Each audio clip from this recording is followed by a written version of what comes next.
Live from the SABC's Auckland Park studios, welcome to this week's penultimate edition of The Watchdog. My name is Vuyo Mvoko, and here's what we have in store for you tonight. We see it as our responsibility to protect the incomes of working people by capping the rise in inflation.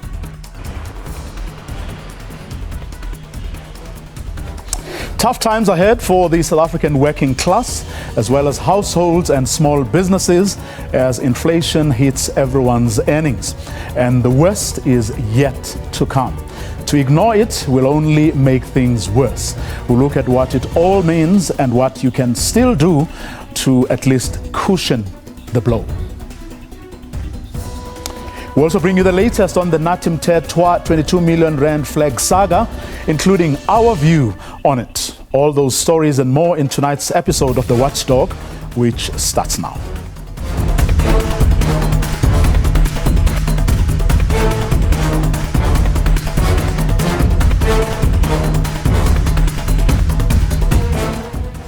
We'll start here. The minister in the presidency says the government has stepped up its efforts to deal with gender-based violence, but also the needs of young people in this country, as well as the needs of those who are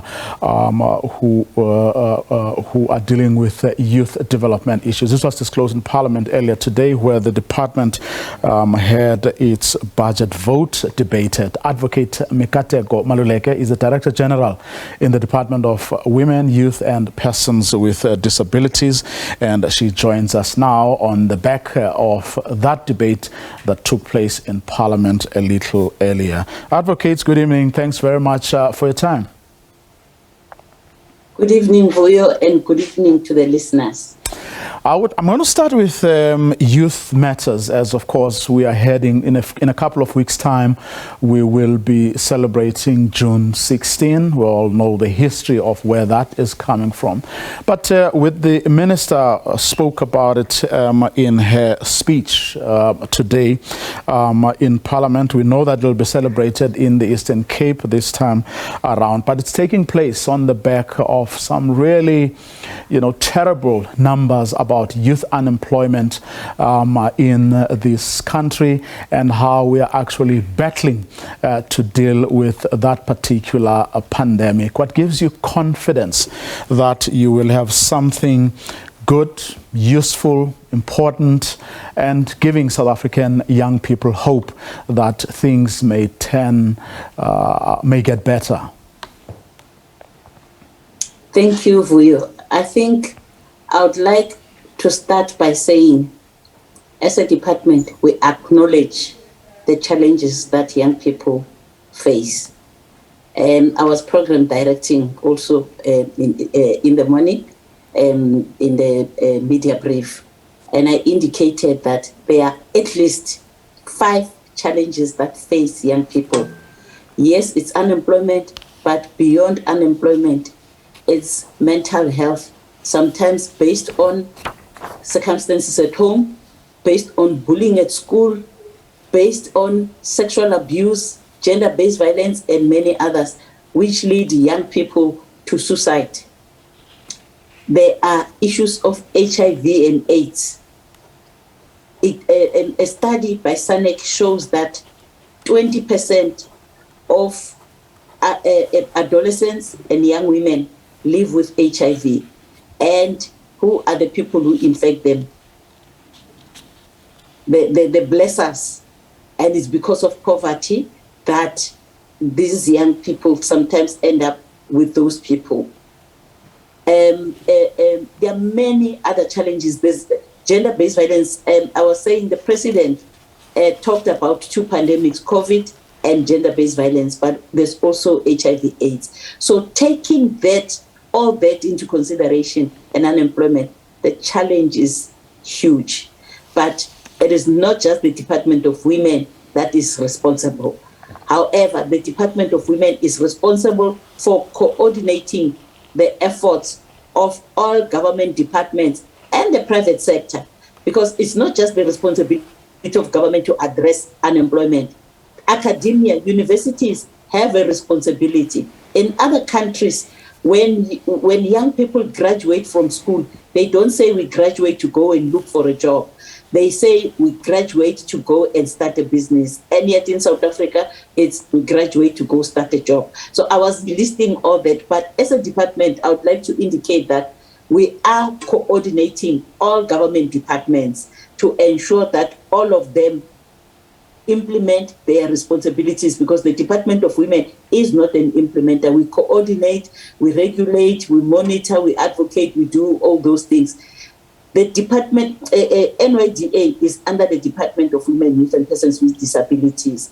NYDA has done a lot to ensure that young people do not look for jobs, that they are trained. It has trained more than 50,000 young people so that they can be able to start their own businesses. Some come having registered businesses, but some come without even a business. They train them how to run a business, and if their business that they want to establish can be funded up to 50,000, they give them grants. They link them with your CFA, CEDA from small business and all those, so that they can be able to assist them. There are many projects. The president himself has given, I think, about 7 billion to create jobs for young people. That is why we have the Teachers Assistant Program, where it's run through the Department of Education.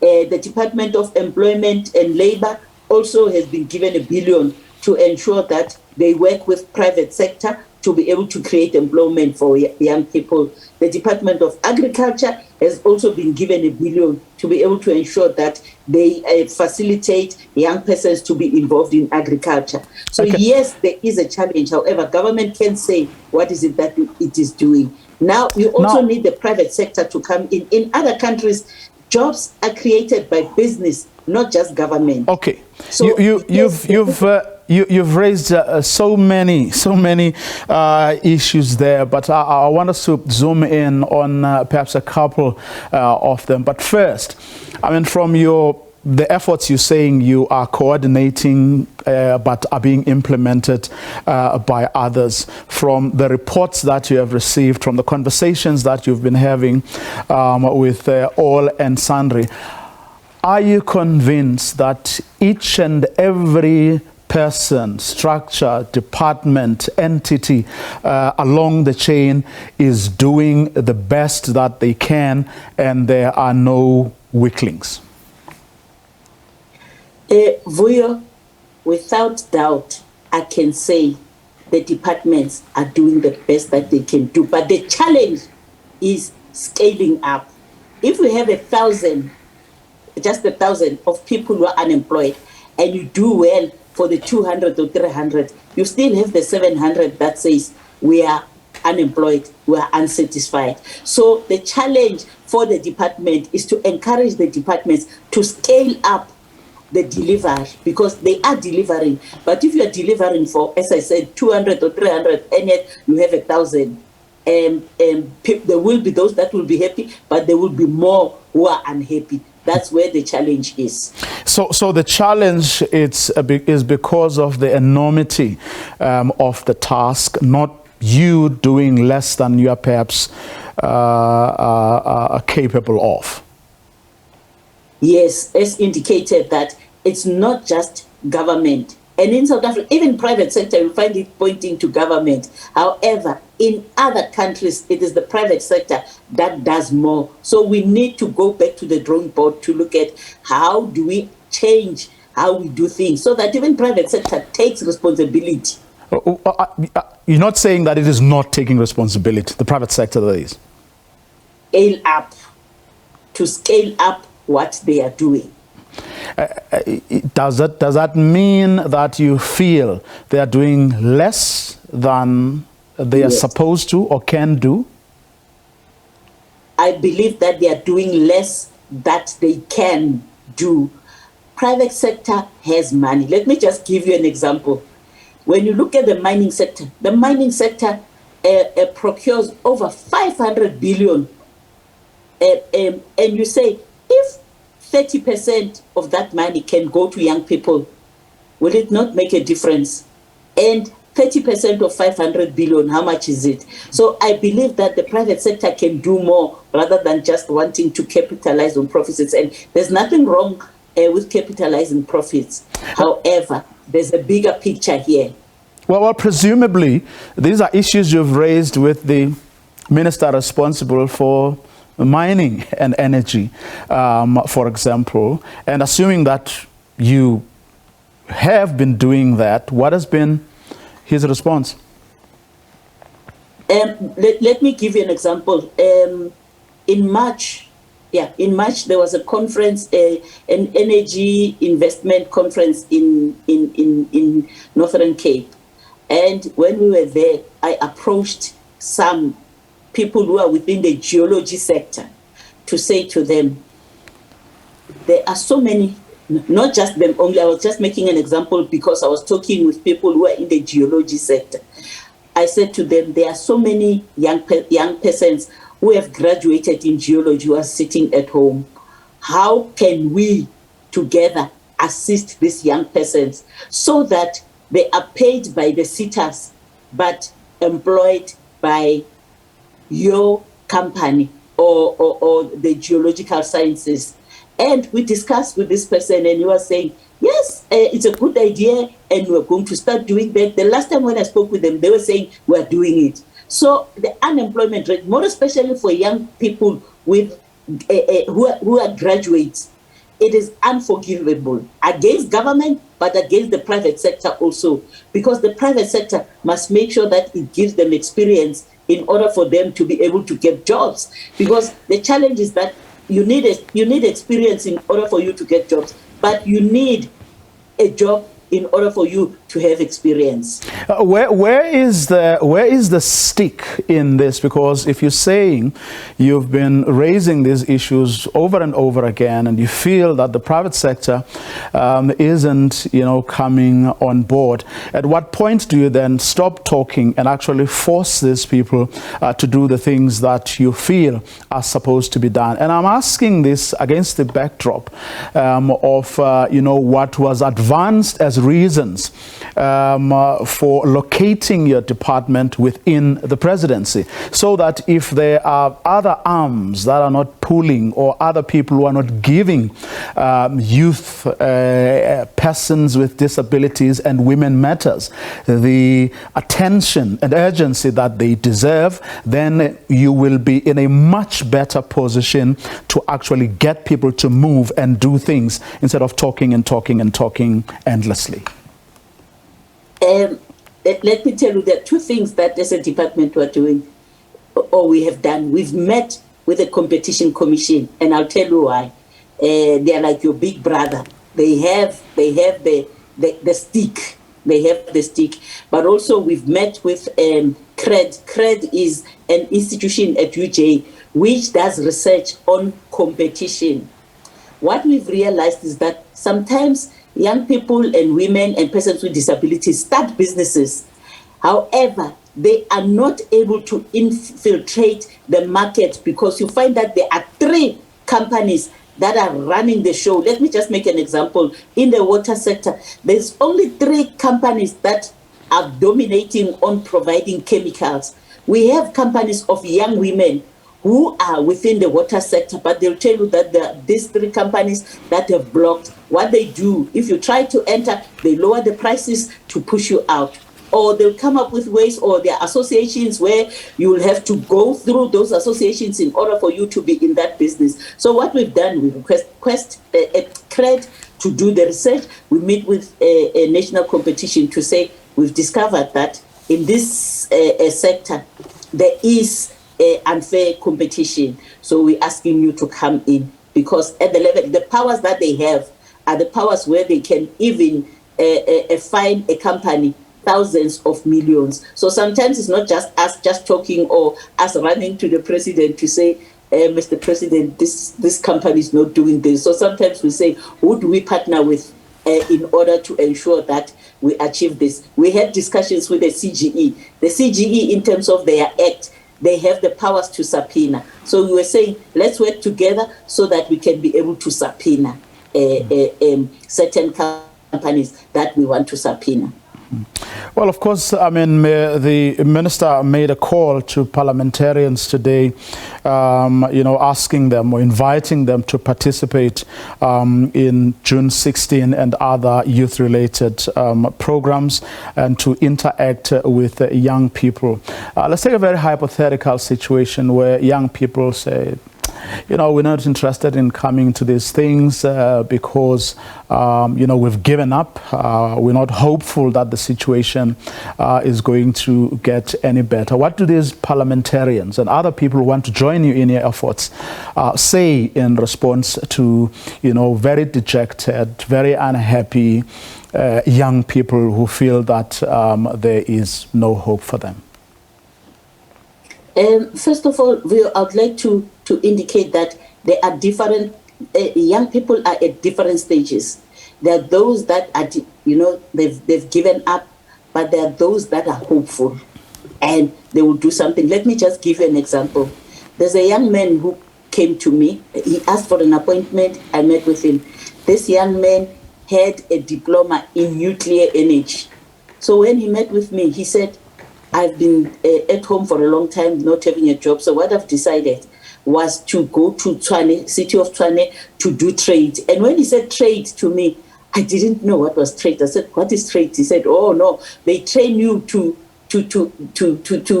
install electricity or those pipes and all those things. So he said, I'm completing now. I want to start a business. I've registered, but I don't know where to start. So what I did, I picked up the phone, called the NYDA. They said, let him come. Later, he called me to say, thank you very much.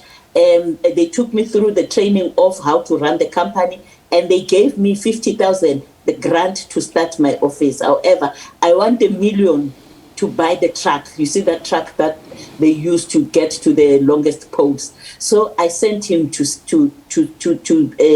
Department of Small Business Development so that they can advise him how to go to CEDA. So you have those. You have those who, at the moment, they dropped out from universities, but they still feel that they can do something. And there are those that now have turned maybe into crime or they've turned into all those things. So we need different strategies to deal with that. But when the minister called on Parliament, it was to say, all of us in South Africa have a responsibility to ensure that we develop youth. Development of youth is not just on the economy, but also the sanity of the mind, the intelligence, their intellect and whatever. If you have youth that is mentally disturbed because of many challenges, as I said when I started that, Vuyo, now there are young people who are dying in initiation schools. What are we saying about that? Some of them, they go there without the parental approval. Some of them, there are many challenges that young people are facing. As I said, bullying, some economic independence. Other young people are already working at SABC and whatever. Others are unemployed and all those. So the challenges are different and all of us have to do something. Gender-based violence, Vuyo, maybe before you cut me, gender-based violence will not end until old men, 60-year-old men, stop marrying 16-year-old girls who are young enough to be their grandchildren. But what do you say? Do you cheer them or do you shun them when they do what they are doing? I think at the end of the day, transformation and social transformation is not dependent only on government. All individuals have to do something. Gender-based violence happens before the criminal justice system. By the time it comes to the criminal justice system, it's already done. It has happened. So all of us need to make sure that we stop gender-based violence and we stop the infection of young girls with HIV. Okay. Well, I wasn't ignoring or going to cut you deliberately. It was because we don't have a lot more time. But besides, at least you and I have been talking on this program numerous times around gender-based violence in particular. But I thought today we should focus on young people, given the fact that in a couple of weeks' time, the nation will be talking about youth issues as we commemorate June 16. DJ, thanks very much for your time, and I know that you're always available and you'll be back soon to talk about a whole host of other things, in particular issues affecting persons with disabilities as well as gender-based violence. For tonight, that's where we're going to leave it. Director General in the department responsible for women, youth and persons with disabilities. Up next, South African Reserve Bank announced today that it had decided to increase the repo rate by 50 basis points, the biggest margin since 2016. We look at what it all means and what you can still do to at least cushion the blow.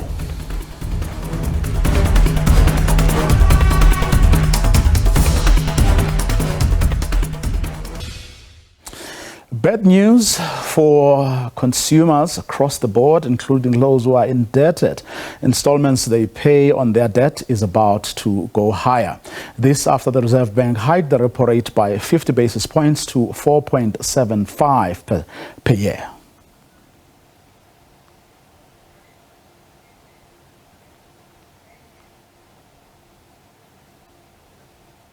About to be a bumpy ride for indebted consumers. The installments that they have been paying on their debt will go higher. This along with other costs going up, such as fuel and food prices. Reserve Bank Governor Lesitja Kganyago says rising inflation is a global problem, and raising interest rates when inflation gets out of hand isn't the mandate of the central bank. The bank now expects inflation for this year to average 5.9% from the earlier 5.8% expectation, primarily due to higher food and fuel prices. We see it as our responsibility to protect the incomes of working people by capping the rise in inflation. With the rising interest rates, for consumers with a bond of 500,000 rand at prime lending rate, the bond repayment will go up by 155 rand. For a 1 million rand bond at prime rate, the repayment will go up by 312 rand. One economist says this increase in interest rates will put pressure on households that are already struggling. I'm looking more on a social level. So I'm looking at small businesses. I'm looking at the level of poverty that we're experiencing in the country and the very high youth unemployment that we're experiencing right now. There are large numbers of people leaving entering into the workforce or leaving school, and they are finding it very difficult. And that is going to put a lot more pressure on households in the moment. Households are struggling with where to put where to spend. The bucket of income is really tight for them. The Reserve Bank has revised downwards expected economic growth for the local economy to 1.7% for this year, from an earlier 2% forecast. It says this is due to a combination of short-term factors, including the flooding in KwaZulu-Natal and continued electricity supply constraints. Gloria Sefako-Mosi, SABC News, Johannesburg.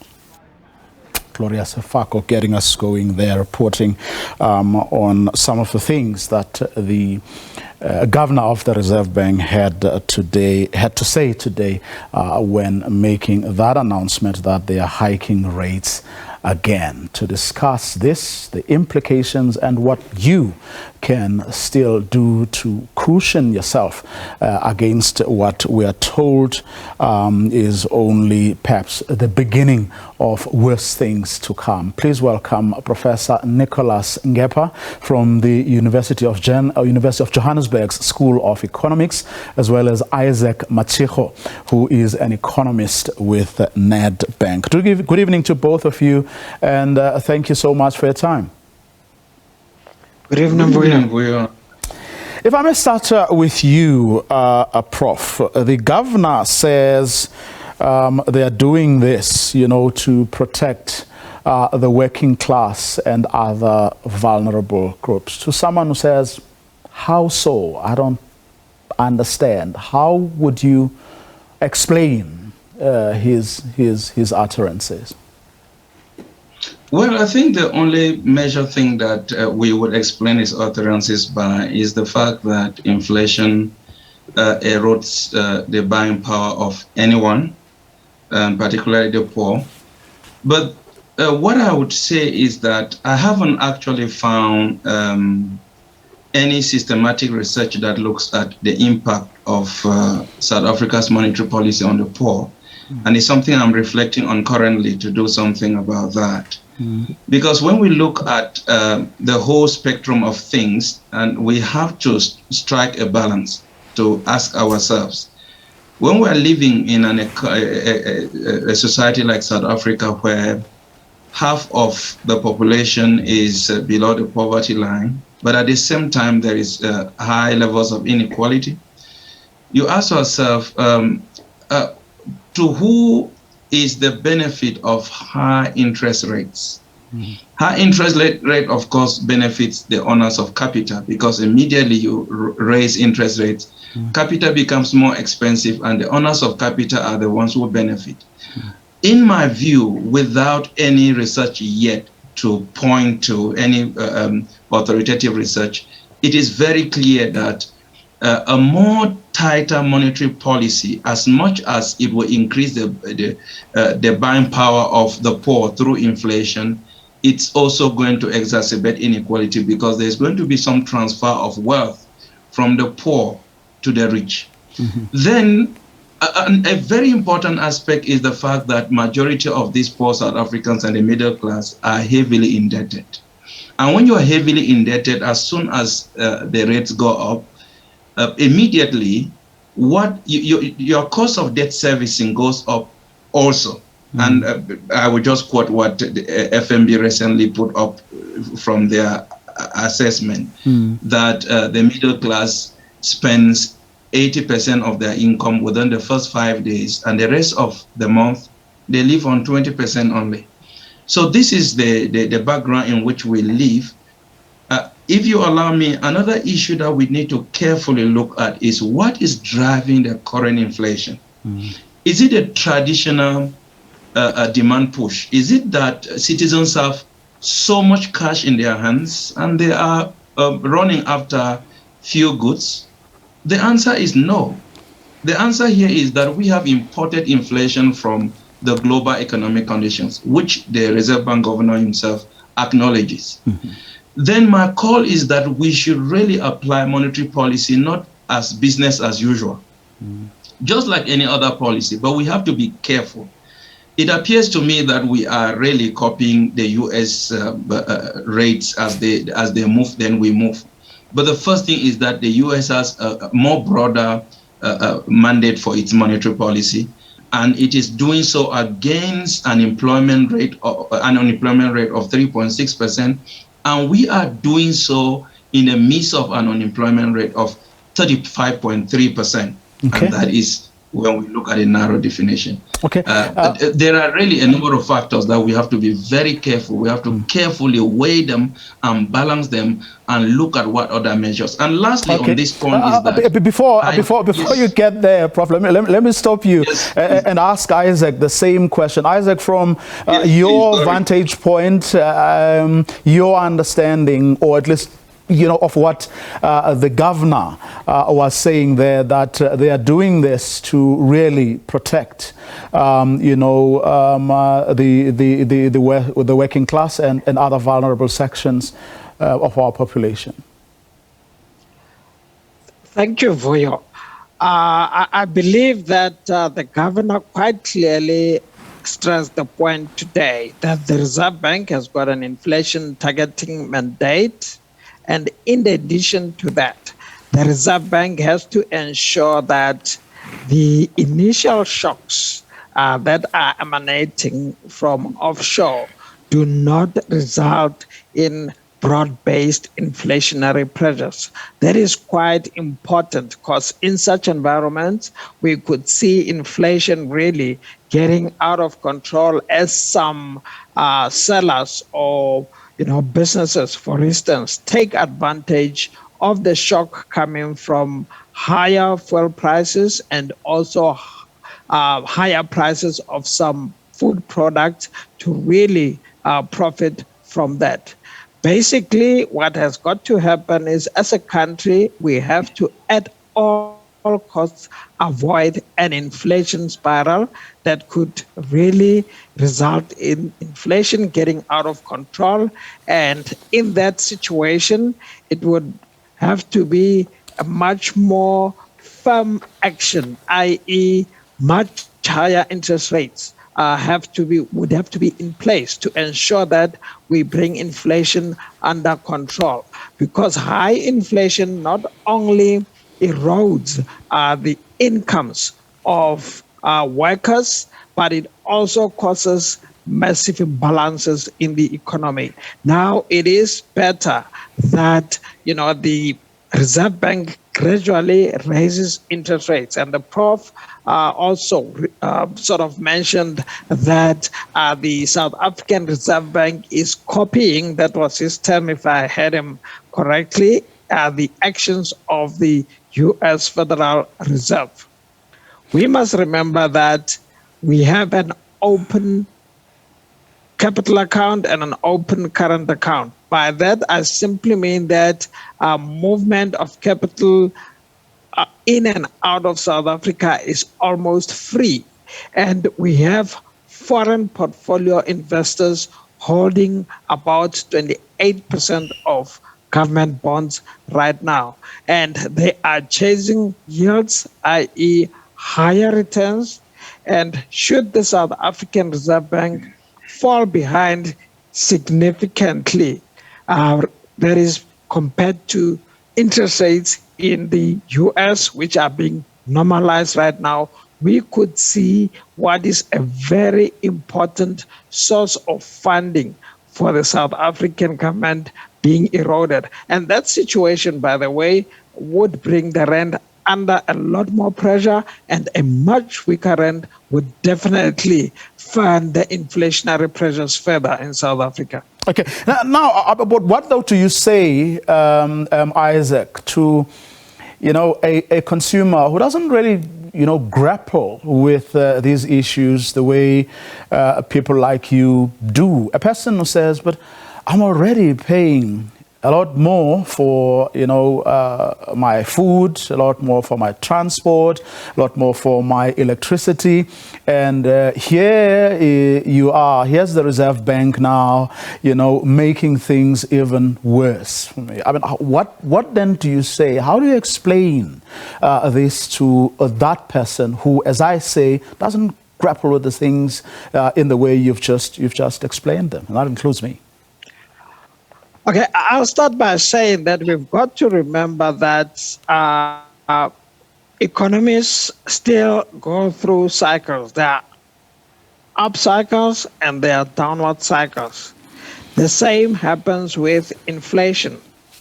And what we have to do as consumers, difficult as it may be, we've got to adjust to the tightening conditions. And we have to be cognizant of the fact that things could get worse if, for instance, the Reserve Bank does not respond to the inflation risks that we face as a country. I mean, all this at the end goes towards people complaining about low incomes, high unemployment, and all that. But the challenges and actually the constraints to higher incomes in South Africa relate to what is often referred to as the structural impediments to growth in our economy. So we need to address those issues. So in other words, what the Reserve Bank is doing, this is a better devil, basically. Absolutely. Vuyo, the Reserve Bank, even if we took interest rates to, as close to zero as possible, the structure of the economy is such that we are unlikely to stimulate very high growth because ours is a small, open economy.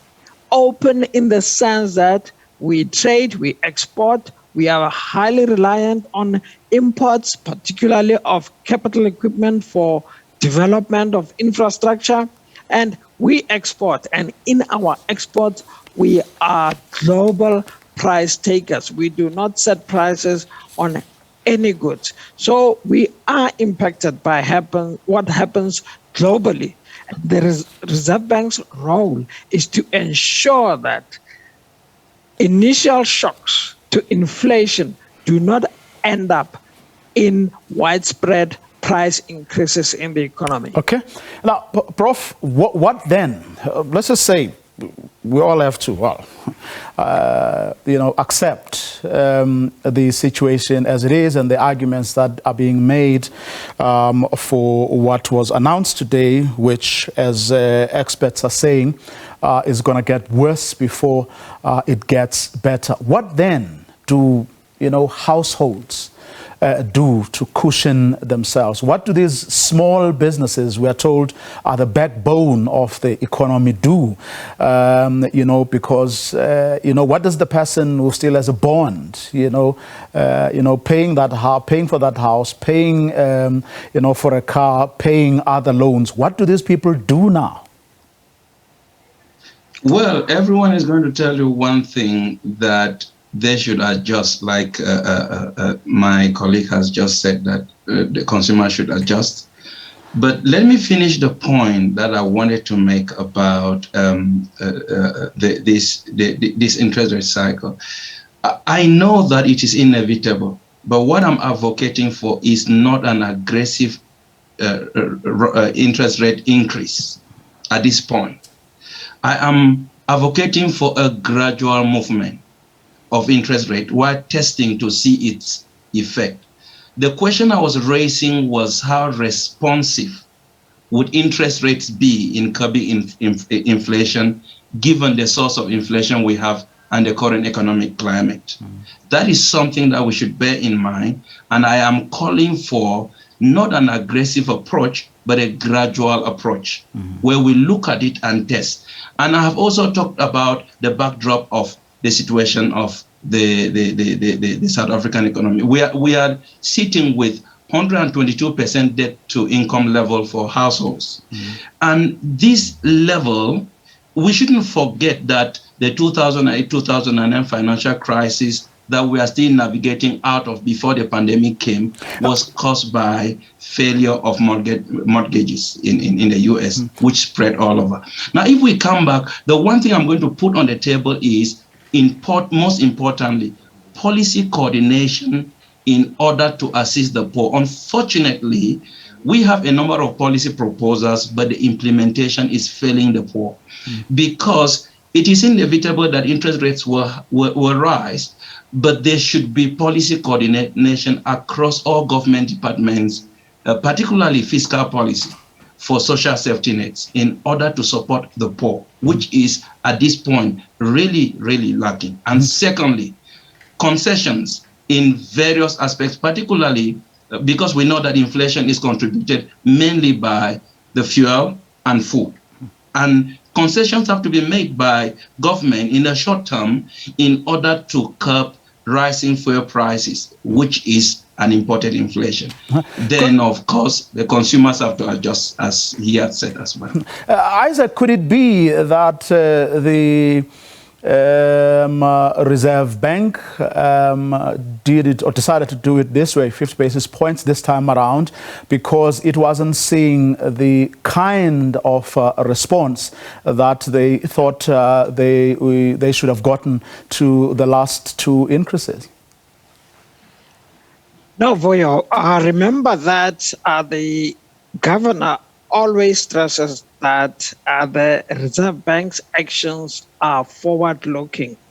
In other words, the Reserve Bank acts now in order to ensure that in 12 months to 18 months' time, inflation is under control and macroeconomic stability is maintained in South Africa. So the Reserve Bank cannot be acting because it sees, very limited response to its hike in November last year and the one in March. And of course, we have to take into account that interest rates are coming from a very low level. After, for instance, the repo rate was cut to 3.5% in 2020 in response to the massive shock from COVID, there's got to be normalization of interest rates as global economic activity, even domestic activity, gradually gets back to normal. Now, going forward, Prof, I mean, you touched very little on how, except perhaps in your last line, on how consumers, what they can do practically, what they can do, what adjustments they can make in their day-to-day lives to make sure that they are cushioned from the worst we're told may just come. I think the main thing to me is one has to make a list of what is absolute priority to live on. Unfortunately, habits are very difficult to shed, but I would say that we consumers need to really adjust in terms of spending on absolute necessities and avoiding taking further loans, because in my view now, most middle class will finance their consumption through loans, and those loans are going to come at really a high cost as well, because consumers are at a fix. They will not be able, they don't have room to maneuver. Mm-hmm. Imagine that they have to live on 20% of their income for a good part of the month. Mm-hmm. That is why I am saying that a good part of the support has to come from the rest of the other policy instruments of government, mm-hmm. which is primarily fiscal policy, and using fiscal policy in various dimensions. And then I still stress that monetary policy has to be gradual and not aggressive and not sudden. Mm-hmm. My expectation would have been that it should have actually been 25 basis points and not 50, but whatever the case, it will go up, it will rise. And I think, is it Isaac who said that we are coming from a very low interest rate regime from the crisis through the pandemic and so on. But we also have to realize how much both the crisis and the pandemic have affected not just the poor, but the rest of consumers in South Africa. And therefore, I'm thinking that we should not think that we are out of the terrain, the environment where we have to apply policies, monetary policy and other policies, not in business as usual manner, because we are still in a very turbulent time. Okay. The World Bank refers to as overlapping crisis. Okay. So I don't see ourselves as out of the crisis, although economies are getting open. We still have to use the tools as cautiously as we used them during the financial crisis and during the pandemic going forward. Okay. That is my question. Yeah. Okay. Isaac, small businesses, I mean, all over the place, many people have had to resort to, small business to be able to earn a living. How do they cushion themselves? Well, I will say that, small businesses, not only with small businesses, let me say, at such times, when consumers are feeling pressure and all that, it is always advisable to approach your credit provider and make arrangements for the repayment of your debts.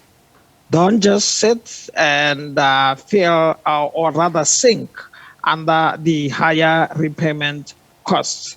But small businesses, of course, often don't have the capital to really adjust quite quickly in difficult times. And it's very important for them to approach not only their credit providers, but also their development finance institutions, which, by the way, exist to fund development. And we've seen, for instance, in the National Development Plan, that small businesses are very important for the development of South Africa. So it is about adjusting to the business cycle. I know that it is easier said than done, but those are the trials and tribulations of being in business. Okay. We're going to leave it there for now, but I'm going to invite you back about a whole host of other things I would have wanted to, canvass with you in the context of this particular discussion. But special thanks to Professor Nicholas Ngepa from the UJ School of Economics and Isaac Matsiho, who is an economist at Nedbank.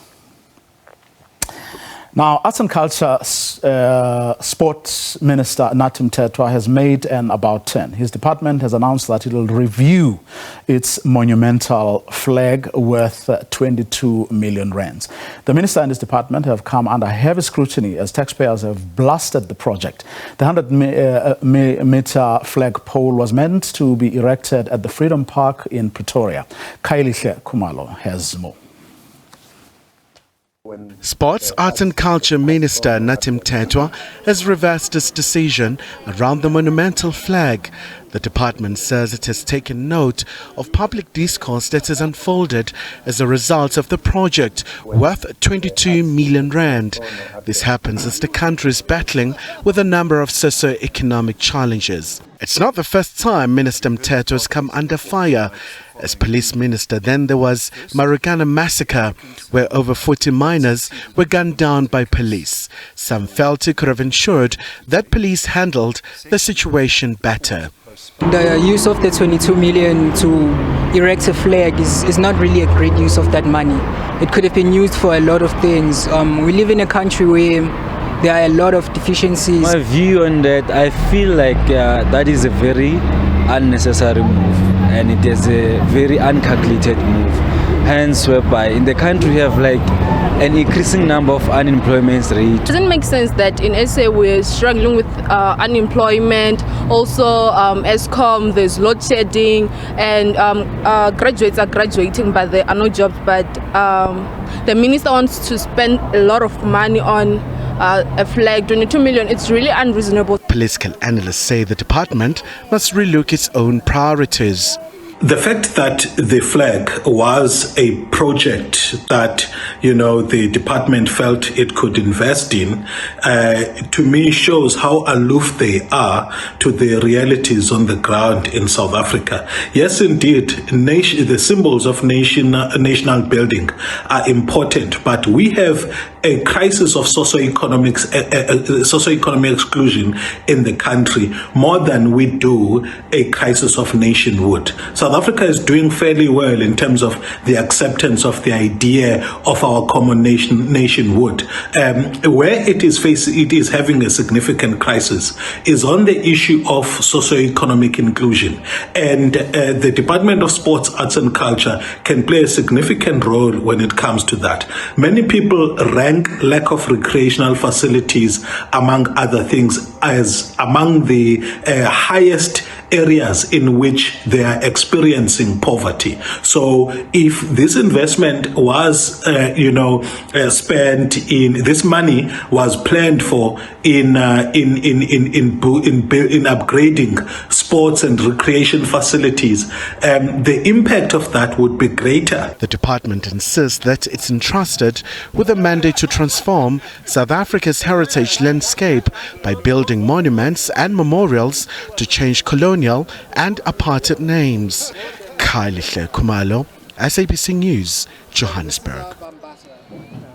Now, on my way to dropping off my sons at school this morning, they asked me if what I thought of this whole saga. And I remember mumbling something about the importance of symbolism in rallying a nation towards common goals.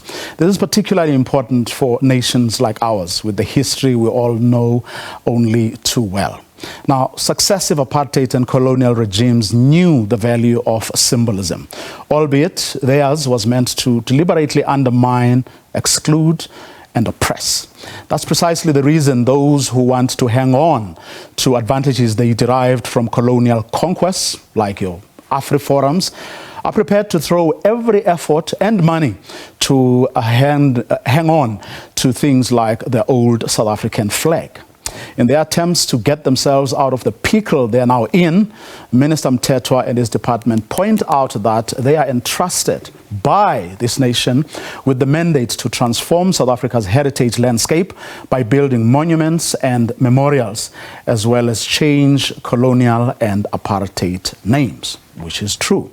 What they don't say, though, is that they are also required to do so with intelligence and with integrity. And as one of our usual, analysts, will come on the program to prioritize and think about things. As I told my children this morning, you always have a lot of things competing for the money, or the little money, perhaps I should say, that you may have. You always have to stop and think before deciding whether to go ahead and spend on a particular item or postpone such a decision to another time, given the other challenges you may face at a particular time. Unfortunately for our household, we have not had an opportunity to spend money that we haven't worked for, or money that isn't ours, or money that we don't care how we should spend. What South Africans are saying is this: think, Minister, before you do. And that's our program for this evening. Do join us again tomorrow night, same time. Have a good night.